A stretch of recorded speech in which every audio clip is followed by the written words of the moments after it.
I like the event due to, I would say, three reasons. First of all, we had a regulators workshop yesterday, which was already quite good, with a lot of good conversations, good talks, also with the DSA management and the DSA partners. And I like that we have on this two-day event right now a very good overview of the topics of the DSA and particular good speakers combined with good technology knowledge and regulatory knowledge as well and experience.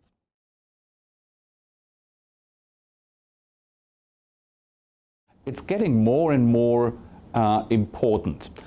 Sharing is nothing new.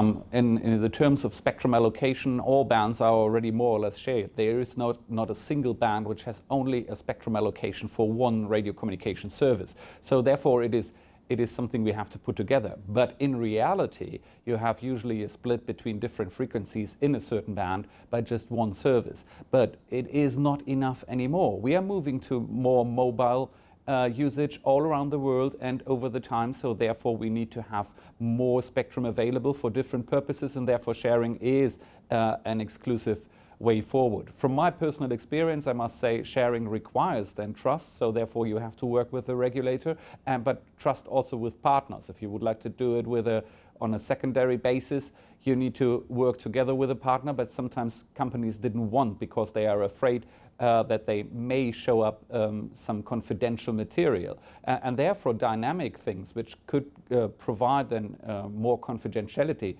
to those users may be an integral part of the future use in spectrum management.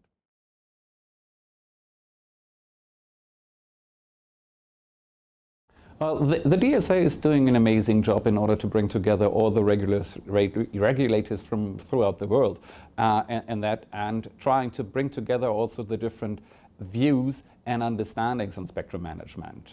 They started maybe with a tiny little thing on TV white spaces, which was a little bit tricky, but nowadays with its broader scope and in particular with the license exempt usage, it brings us really together and see what is the right technology for the future and what does spectrum management has to do for it.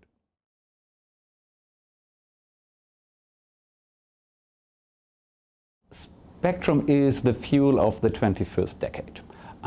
You have to have, for the connected of the unconnected, always the problem that you need to bring further any kind of backhaul to provide the data also to rural areas. And this is often not possible because of the costs to bring it to the rural villages or even to a single household. Therefore, you have to use radio communication technologies, either satellite or fixed links, or even mobile links in order to connect everybody. And for the unconnected, you have to use those technologies which are cheap enough and providing then the connection to the internet. And the virtual reality, which will come up in due time, will also may not stop for those who are unconnected right now. What I see in the future is really augmented reality, virtual reality. This will require huge bandwidth in the future. We will see also that the networks of today in our mobile life may be more converged and integrated. So I see the network of networks a little bit, which is a huge challenge for regulators and regulation itself. But I see also that we have to use more spectrum in higher frequencies, and that is the technological challenge where we are at right now.